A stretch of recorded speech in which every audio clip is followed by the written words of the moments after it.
Welcome to AV, Augmenting the Virtual. My name is Ajay Kurian. This is a series I started for artists who have shows up right now that nobody can see in person. So that means that almost everything that comes up in this video today is stuff that you can access yourself. The difference is that you don't have the artist to give you a special walkthrough. So today we have the artist Brandon Ndife. Brandon was born in 1991 in Hammond, Indiana, and lives and works in Jersey City. He received a BFA from the Cooper Union and an MFA from the Milton Avery Graduate School of the Arts at Bard College. He's recently had a two-person exhibition at Bureau with Diane Severin Wynn, and solo exhibitions at Shoot the Lobster in New York and Interstate Projects in Brooklyn. I'm really happy to have him with us today. How's it going, Brandon? I'm good, Ajay. How are you doing, man? I am pretty good. I have been in my parents' basement for a little over a week quarantining, and I just got out yesterday. Wow. So I had the idea for this series because of you. Wow. I knew that this was your first big solo show in New York. You're right, yeah. And no one was gonna see it, and it truly bummed me out because I've followed your work for a while, and I'm a fan, and I was I appreciate that, man. I was like, oh, this is gonna be Brandon's moment. This is gonna be great. It was hard. It was really hard, to be honest. I mean, it was something that while I was actually in the gallery installing, Gabby Giattino, who is the director of Bureau, we kind of knew that something was going on. I mean, this was happening literally the weekend of the opening was sort of like the weekend that Cuomo pretty much suggested that we, as a city, quarantine. It was like that first weekend. So I think at that point it was sort of like, let's just get it up. We'll make a way. You know, it actually gave us enough time to kind of do what we did currently, which is, shoot it and just kind of blast it in this new vision of like seeing art, sort of what you've been up to now. And I mean, so far so good, honestly. But yeah, I was bummed, but I was also, man, I was just so tired. I didn't really have time to process what not being able to see, what would be like my first solo in New York, so I really didn't. I think only now I've been really like absorbing what that is. And in a way, it being my first, a lot of ways I kind of didn't know, or I don't know what it would be like to really open a physically first show, but all in all, it's been a good experience, honestly. And the reception has been as if, it opened physically, honestly, so it's been great. Oh, that's kind of amazing. Yeah. Because I feel like, there's already, at least for me, I think I've gotten a lot better at it, but for early on, like post-show blues were intense. Yeah, I'd definitely put a show up, and like the first week and a half, I wanted to just curl up and like not be seen. Totally, yeah. I mean, it was definitely like I got that adjacently. I got that like the post blues alone, so it like made sense. It wasn't like I was bumping into people being like congrats and me being kind of like kind of plot like right. downtrodden about it, but like it was me like solo being like right. So and you can just say that you're like partaking in a global condition of just like everyone being kind of out and down. Well, exactly that. Yeah, it was definitely like, we're all kind of just dealing with this emotionally, so like let's all just collectively feel that. Yeah. And also it kind of feels like the show itself, I don't know, it feels a little prescient, or it feels like it's of the moment in a way. Just the way that sickness is like the overriding atmospheric of the show. Can you tell me how you yourself think about the show? Yeah, I mean, I always thought about my work as like this fictive moment that it was kind of after, these kind of thinking of the sculptures as like relics or some kind of like the either way to think about it is like pieces that got spared or pieces that were left behind, the kind of least valuable. So it's weirdly kind of eerie to think that this predated almost a episode that kind of felt like this work. I would always think of the work maybe coming after this, whenever this indeterminate, sickness or kind of lockdown happens. But it was this kind of funny twist that now I'm presenting like these kind of post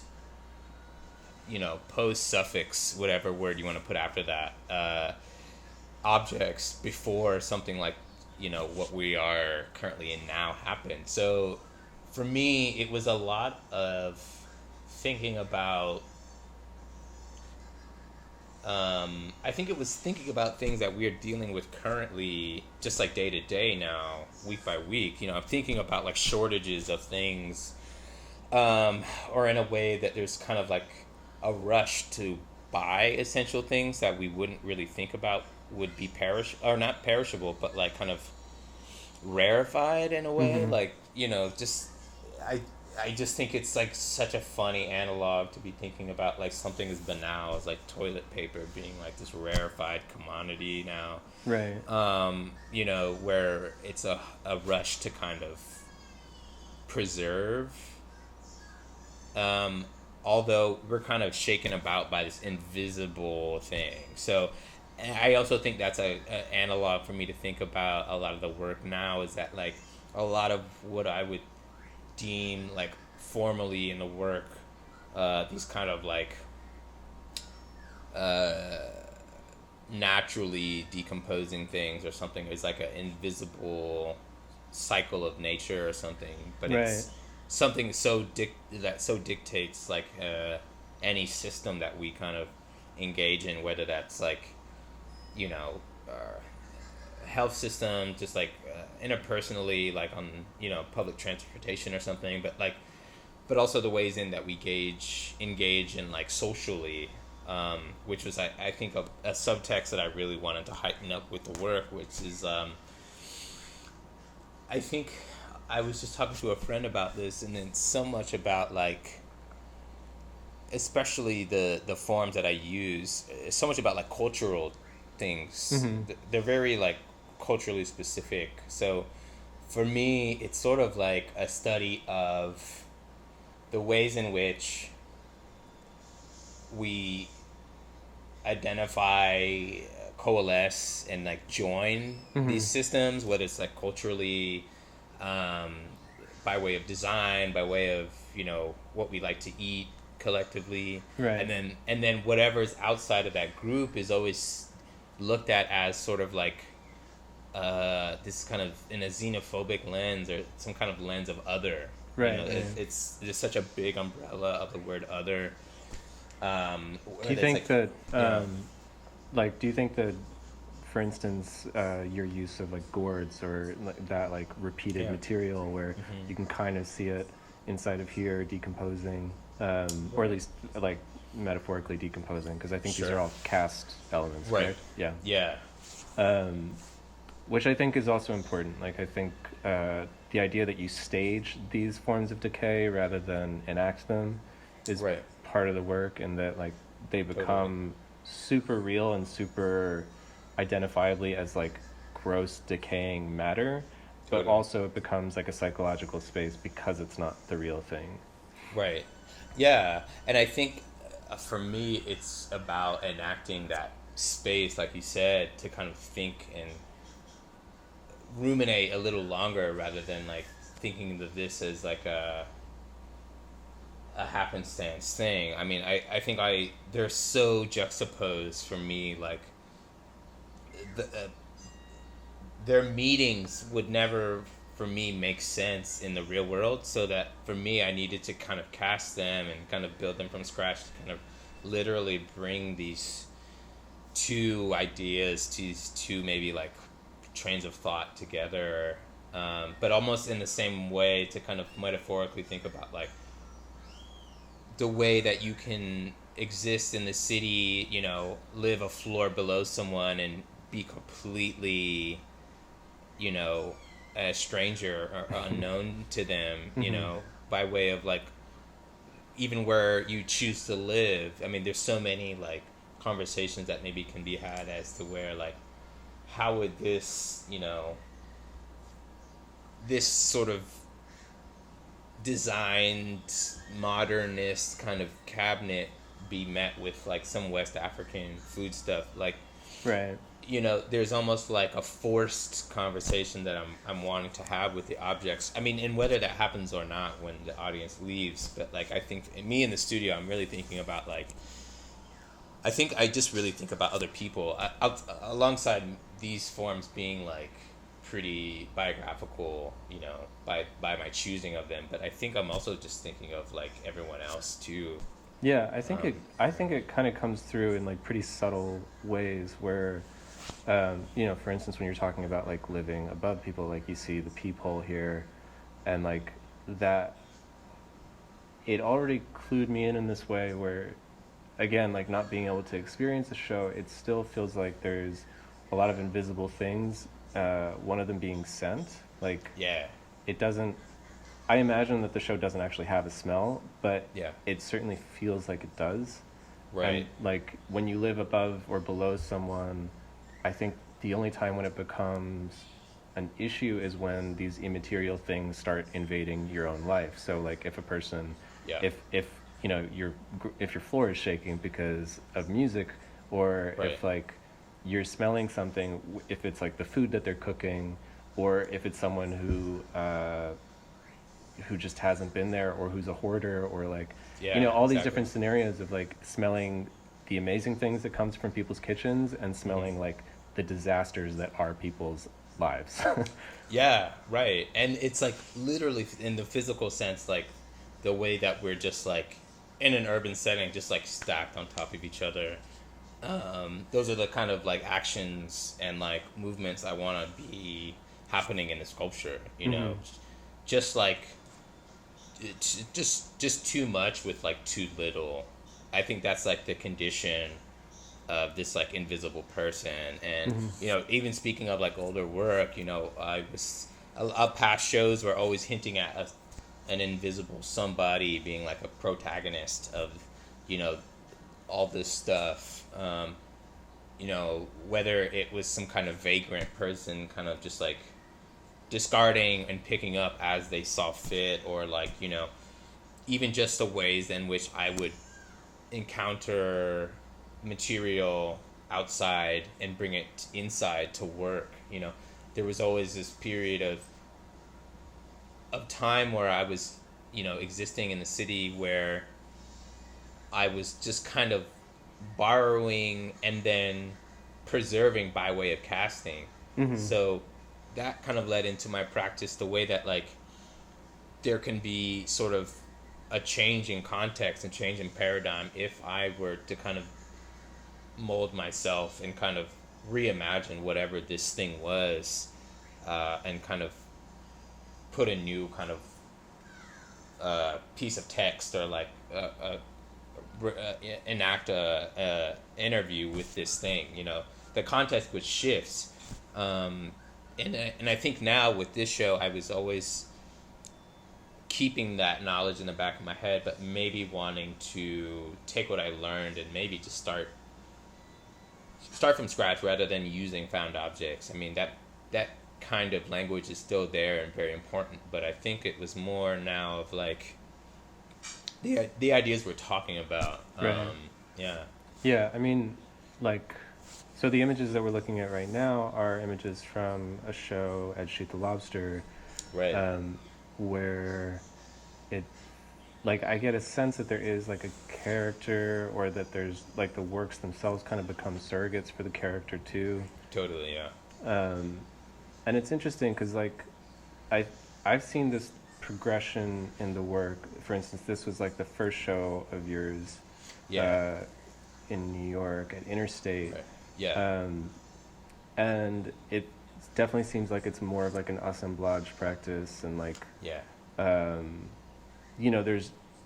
there's markers of similar things that I think you're interested in, where you're starting to see like the outline of a face that Right. could be from could be a cast from another sculpture, Right. the ceramic plates coming in, um, Yeah. this sort of detritus that becomes an artwork that I feels they feel very much like artworks, like they're on Yeah. pedestals and they're on walls, and then um, that starts to shift where the artwork on the wall becomes a table on its side, Yeah. and it starts to like develop a different kind of body to it, where Totally.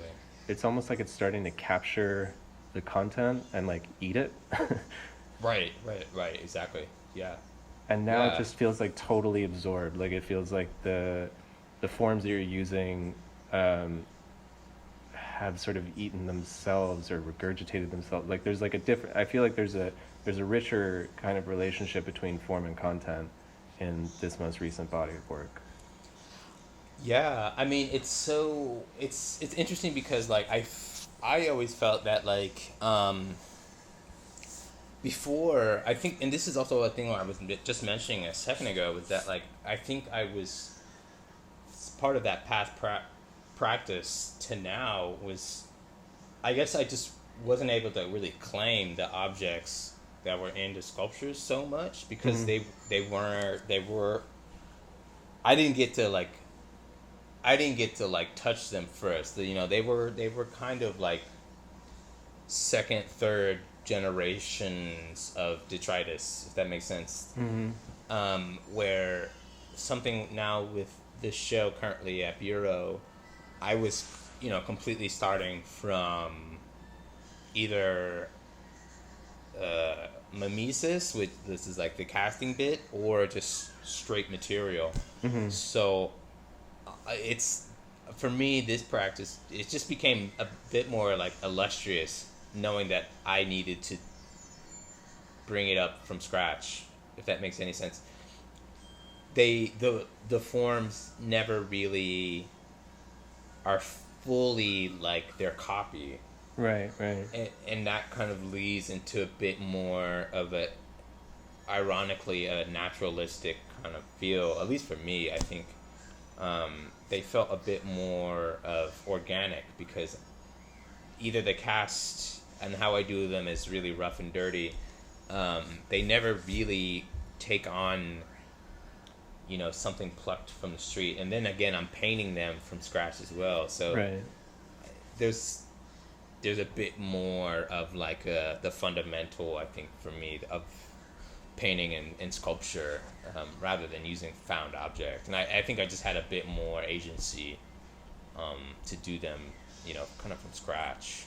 Yeah, I think that like comes through just in terms of like how it's like a different set of relations. There, if you are using found objects and putting them into relation with one another, no matter how much you're altering them, it's a sense of collage that kind of keeps the nouns of the objects intact.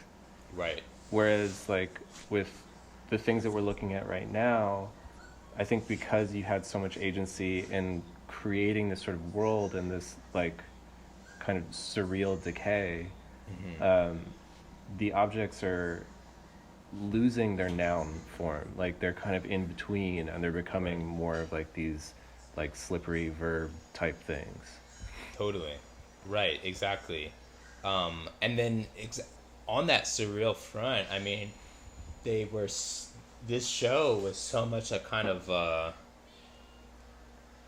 funhouse mirror, kind of going back into my own kind of memory of what furnitures I encountered when I was younger. So especially this kind of green cabinet was an amalgam of something my parents had, but something I was kind of psychically thinking it looked like. Yeah. And so it kind of met in the middle. And it was also that the form from the back was also sort of a memory I had about like my parents' kitchen. So it was all so much for me like that more real, because I needed to encounter, my memory and kind of make, like, amend it, but not really, not really sort it out, just kind of like exercise it. Yeah, totally. Yeah. Yeah, like follow the logic of like that thing as deep Yeah. as you can. Yeah. Exactly. And then in that way, I kind of leaving it almost like a template for something someone else had, and especially something so common and essential, right? That we're talking about, like furniture, furnishing a home. Making a home presentable and livable. It's other people being able to kind of complete that sculpture as well. And kind of, oh, I'm thinking about my own family's heirlooms and my own kind of what would what kind of funny detail I remember from furniture in my past or something like that. Totally. Yeah. Yeah, there are some like weird familiar moments. Actually, this is the one that maybe is like the most uncannily familiar, but I don't know why. Like the shape of this cabinet or like the dimensions of it, I have no idea why it feels like so relatable, but it just there's it's the one that I keep coming back to where I'm like, Yeah. I know I'm gonna figure this out. Like maybe is that where we put cereal? No, is that where we had the fire extinguisher? Like Mm-hmm. I Yeah. there's something like really domestic and like between like it feels like a townhouse kind of furniture. Totally. Yeah. Yeah. And I feel like there's so much about like being able to complete like someone else's distaste in common things, or like someone else's like funny association with like a banal sculpture or banal thing that I kind of enjoy, and that I kind of started to embrace in the studio a bit more. Yeah, it's funny that you say that it kind of felt much more like a townhouse, because there's something so, and I always thought it was such a a diss or some kind of like character flaw that like in America we are, you know, products of like out of the box things and out of the box like commonalities that, now I think there's a certain kind of like beauty to like suburbia. There's a certain kind of beauty to um there's a beauty in things that are like very classed as basic or like generic. Yeah. For me growing up, it was so much about hiding that kind of truth about like, my furnishings look like all the rest of my neighbors, and I grew up in apartments and condos, and but it's about what's inside, of those. That's like the kind of the poetic association that I have too. Yeah, I think like just cupboards are like rich, like so richly associated, because it's like, yeah, like everybody has, or I don't know, like I would say a huge amount of people have this kind of commonality where it is like this sort of cookie cutter realm of like whatever, if it's MDF or if it's like chipboard, all these things that just sort of make up your environment, and then it's like all the other kind of like weird and particular bullshit that goes in those cabinets that like makes it both part of a shared conversation but also extremely intimate, and like Totally.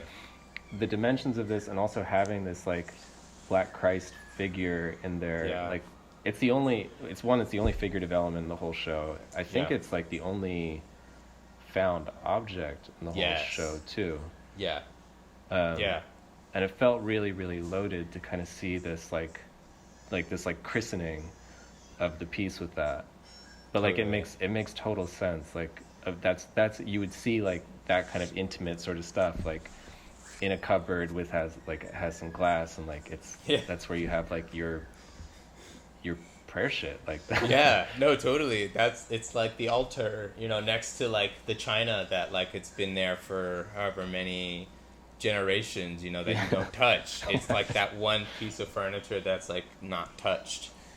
So in that similar way, there's such a beauty to spaces that are, Like, how do you christen a space that's literally, you know, an armoire, but like it's like the heirloom in the house, and it's like sacred ground. Like, you know, it's like the room in the house you don't go into, or it's the chair, you know, that's like covered in vinyl that you don't sit on. It's these very like loaded, almost kind of like reliquary spaces in a house. And like, how can such a confined space be so loaded psychologically with these kind of like rituals? There's like a ritual to it. Absolutely. Yeah. Yeah, I mean, there's like there is a funny sense of like post-apocalyptic religiosity Yeah. to the work, where like it doesn't, I don't know, I mean, I haven't fully thought it through, because it's not like, it doesn't feel like there's like a second coming or like this arrival of like a deity of any kind, but it Right. feels loaded with the belief Yeah. of something outside of the fully material. And this Well, piece, yeah. it's just so beautiful. Like, I love this piece. Like, I think it's really beautiful, but Thank you. it has the feeling of an offering. Like, it really feels like kind of a blessing in itself.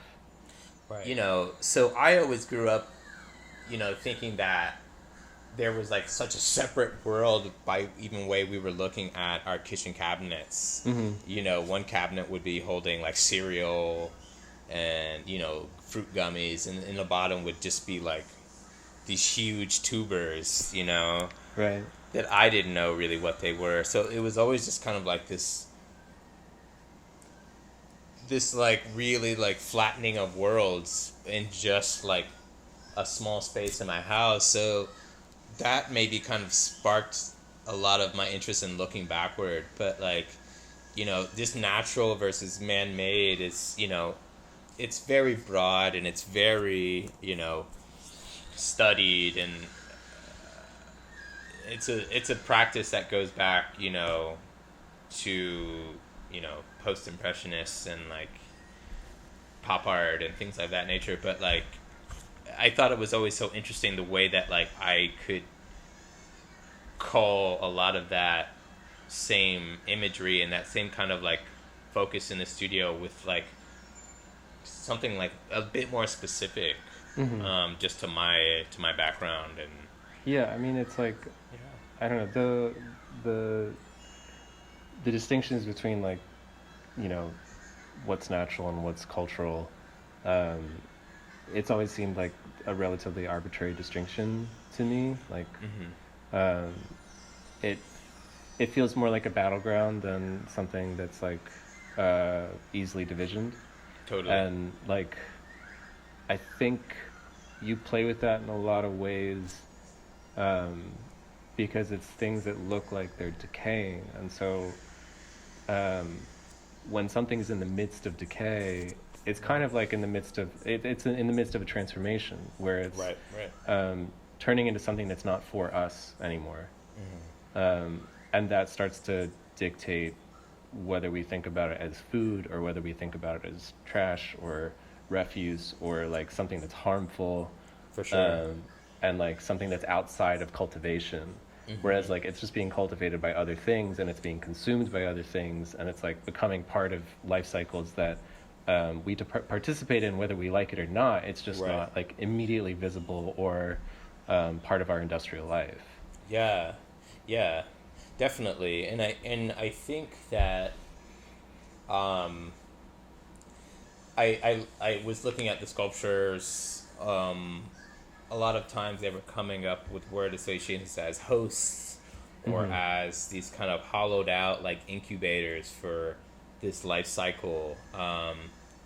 But I think it was also just something I came across so frequently just by sight, just kind of being a receptive audience to just like trash happenings going on in the city, you know, just kind of the ways in which like if the unclaimed becomes invisible, but it becomes free game to kind of use it as you want. You know, I see a lot of people even in backyard gardens or something will just turn like take a door off a refrigerator and turn that into a garden, or, there's an economy of means that maybe these sculptures speak about, but there's no real transaction, by, I guess, in a human sense or in a human use. I guess it's maybe silently between the forms and really nature in the sculpture. We're not really sure what they're trading or what the trade-off is, other than guest host. Right. Yeah, that really actually comes through, I think, a lot in this piece. Yeah. And the title, is it pronounced Hyuga? Hyuga? I think it's Hyuga. It's like a Danish word. Yeah, and it means comfort, or it's coziness, right? Yeah. Yeah. Yeah. That's a pretty fucked up cozy. Yeah, that's a fucked up cozy, right? I mean, I was actually, for the titles, and a lot of which some of them are actually in these kind of, I think a lot of language now has become in a global way identifiable, but specifically in the way of design language, thinking a lot of IKEA's products are in Swedish, or the way Hyuga became kind of a universal term, and it kind of took over a couple years ago as the word of the year. It was kind of everywhere.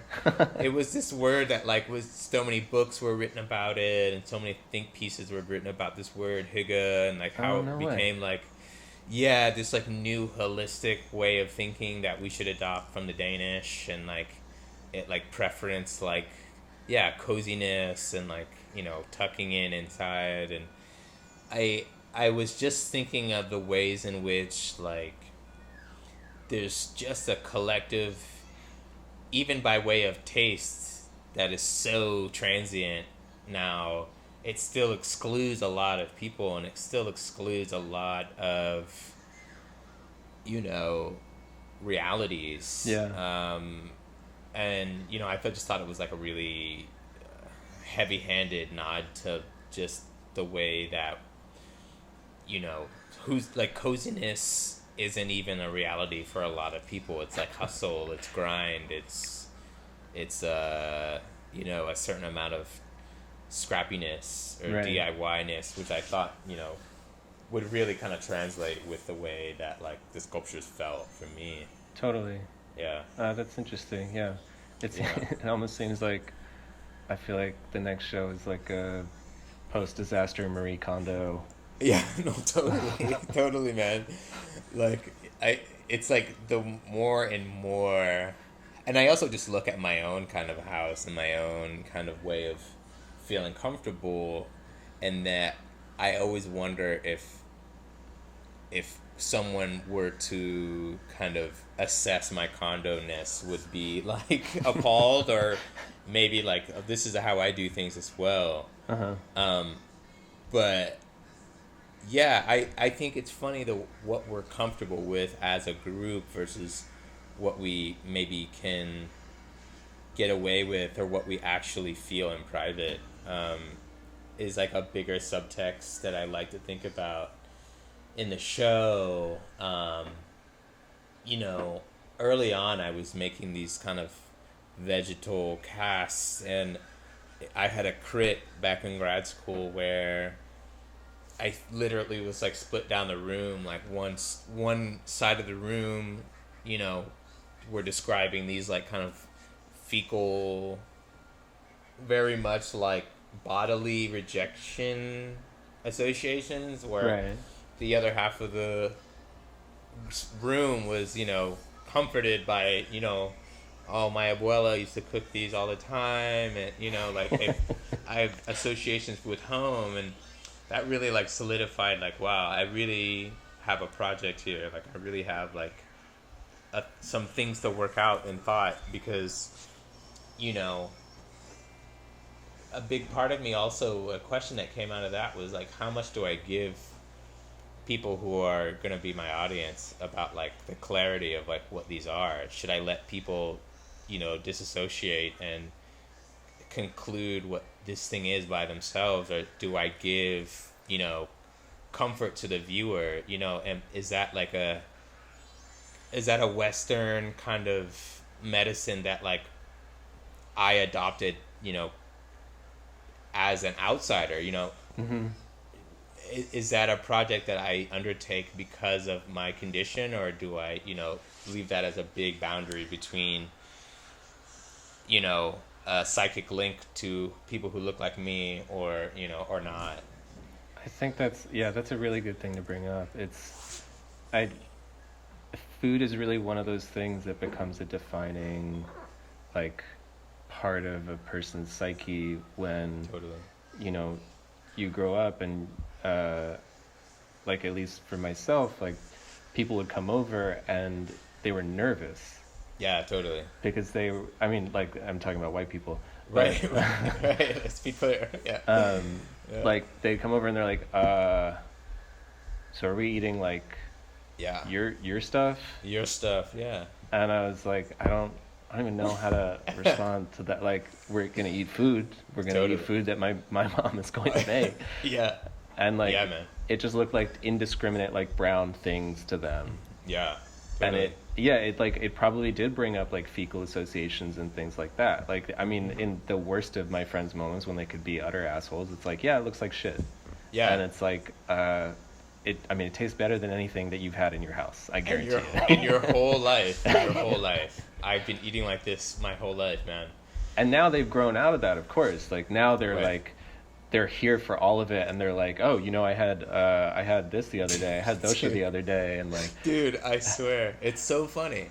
It's hilarious, and it's like, and that also kind of is like this thing now where we're in this moment of, I was talking before about embracing maybe European thing, but it's like, what happens when, those shitty teenagers blossom into like, educated adults, and all of a sudden, in South America, locals can't get quinoa anymore because it's been such a craze elsewhere in the world, or all of a sudden, people are infatuated with plantains and mm-hmm. and things that were poor food, and black people food, and all of a sudden there's all these restaurants that are run by white people who they took one trip and had an epiphany. So it's interesting the way that it becomes like a cyclical understanding of the world and conquests. I mean, it becomes really heavy when you really think about it in history, mm-hmm. but like the way that like we can forget that so many foods that we adopted on continents aren't native to those places, right? And either by way of forcibly trading or smuggling became part of lexicons. Mm-hmm. So I also think about that a lot. Yeah, there is like I think in some of it there is like this subtext of like how things travel. I mean, maybe this is just my association, but like it really feels like it's about like there's these different kinds of consumption Mm-hmm. That are happening at various levels, like at structural levels, and then on like this, there's like a macro level of consumption, and then there's this micro level of like what is being eaten within the piece, and like how things are changing, kind of transforming, and like all of that feels like it's part of this larger conversation of production and waste. Oh yeah, definitely. And I think that kind of not knowing how to solve it, or not really knowing how to solve the real world kind of associations, ends up being, for me, conceptualized in it being kind of stuck in a muck, or some kind of stuck in between a decaying or mm-hmm. the growing. It's maybe that same analog between like, do we know how to solve this thing, or are we ever going to address this elephant in the room? Right. In a sense, I think that's why it's like better to go with the logic of the sculpture, because like in the end, like the artworks aren't going to solve the problem, but they are going to like posit a future audience that is like will eventually become like more appropriate for the work. Totally. Where like, Yeah. you know, a lot of times there's just not a discourse for the things that people are making in a current moment when, Totally. you know, like you're talking about things that aren't yet a part of the conversation, aren't yet like dominant, then you're going to kind of get shafted for a while. For sure. And then as people kind of catch up, or as writers start to develop that lexicon, or as there's more people that look like you that end up in editorial positions and like other positions of power, it starts changing like the global language of art too, and like how we are able to speak to things. Yeah, and in that way, you know, I definitely, you know, co-sign that thought where it's like, you know, hopefully we can have a position where it's not so uncommon for, you know, more Black writers, more, you know, people of color, and in editing positions, more, you know, it extends to all types of, you know, maligned and, you know, underrepresented communities. But yeah, I mean, definitely when that language becomes, you know, not common, but the experience becomes diversified. You know, I don't ever think, you know, conversations on dosas and cassavas will be common water cooler talk, but like I hopefully will have, you know, those experiences be reflected and, you know, addressed. And not to say that like I hope that it can be like condensed in like an ism or like a school of study. I don't know really how to feel about any of that, but I kind of hope it just becomes a banality. Yeah, totally. Right. Like I hope it just becomes boring so that we can just be like, right, yeah, humans do that. They eat those things. Like where it's all the same, and we can just move on. Right, and it doesn't have to be like a really badly written ABC show or something. Like it can just be like, it can be an afterthought in a TV show. It doesn't have to be the TV show. Like they were out of bananas, so I had to get these things. I think it's a plantain. Right, it's like the plantain episode. Yeah, it's like exactly. Yeah. Kill me. It's just stop. But there's like there's things that are changed. I feel like Atlanta changed the landscape for a lot of that kind of writing, and like shout out to Black Arts, like doing the work in terms of like that, like a journalistic entity where they're just like they're reviewing shows, they're creating a different kind of way of writing about art. So that's it's good to see those things. Oh yeah, absolutely. And you know, hope, I mean, and exactly, and then like the biggest hope is that these things don't stay in like a beta stage. They become, you know, something that is on the same, you know, level of visibility as like these overarching publications and reviews, you know. Yeah. So there's usually like two questions that I end with. One is, have you ever had a transcendent experience with the work of art? Oh wow.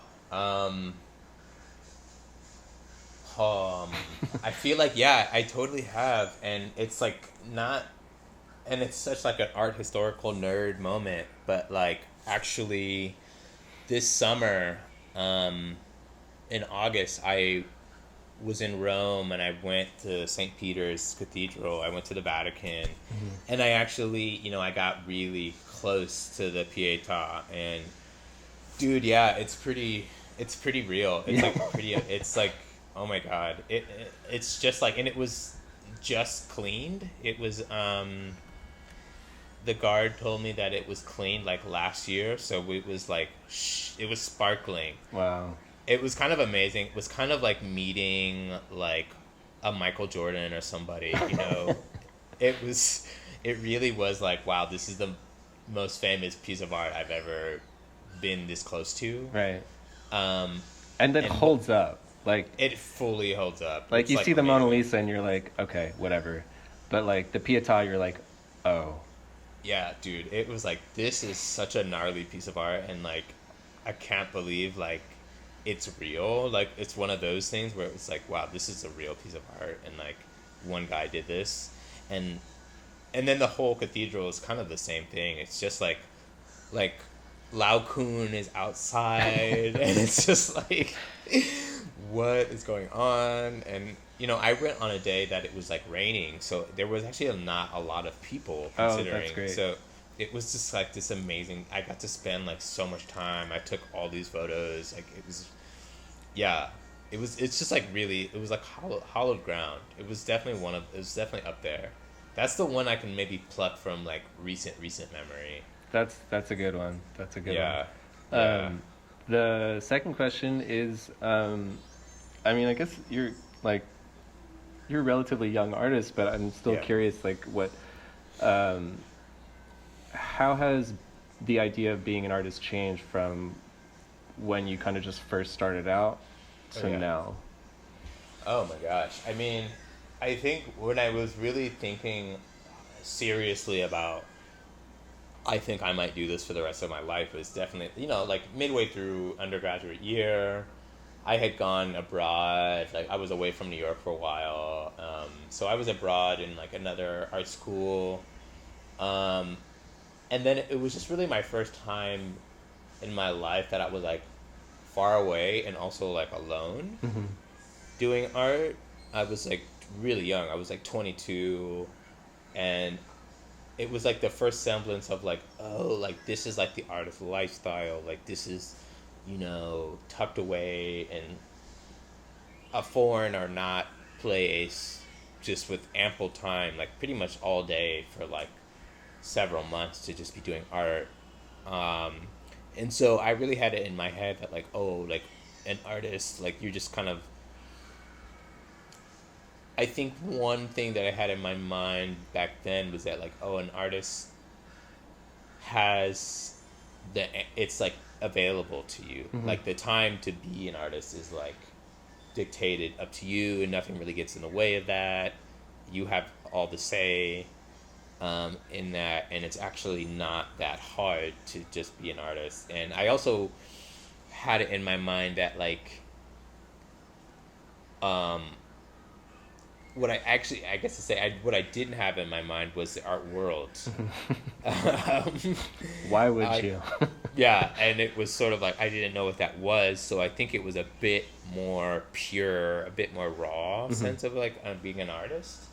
I think now what I picked up outside of that, you just fully in this time and place can't only be doing that. You have to be doing something else. Is I think that artists are actually just like regular people like everyone else, and actually, that art isn't so outside of your everyday life, and that's okay. That you can have disparate selves as an artist, and you don't have to only call yourself an artist when you introduce yourself to people. I had this real kind of dissonance in like my spirit for a long time, because it was sort of like, oh, an artist is like, when you say you're an artist, that means you're successful, or that means that's all you do. And that when I did have to have a job, and when I did,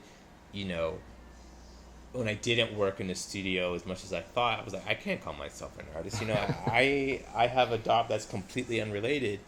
And then I know now that like, there's just periods where you're not working on art, and that's fully at what you need maybe most as an artist.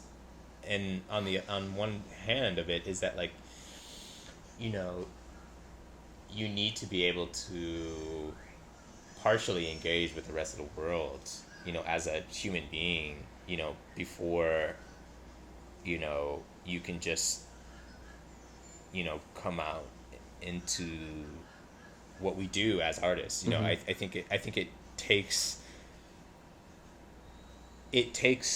breaks in your conception of yourself to like really continue, I think, as an artist for as I've been doing it, you need to really sequester part of yourself off and like turn off an artist to kind of stay, as ironic as it sounds. Yeah. No, I totally You know, get that. Yeah, I think to kind of keep like a basis of like what you are outside of yourself as an artist. right. Yeah, so it doesn't just become like art talking to itself. It's like Yeah, exactly. I think. Well, so this is the time where I share a quote or passage or poem for the artist that I have on. So this is the passage that I thought of for you.